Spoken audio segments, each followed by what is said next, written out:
點解有錢人中意戴玉石而唔係戴黃金呢？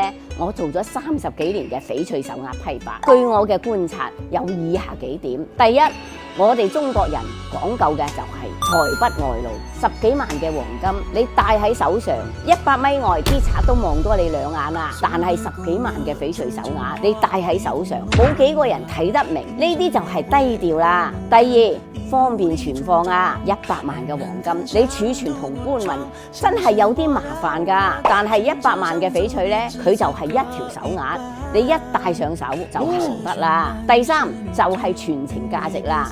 你仔細咁諗下啦，我哋中華民族幾千年嘅玉石文化，佢更適合攞嚟做傳家寶啊！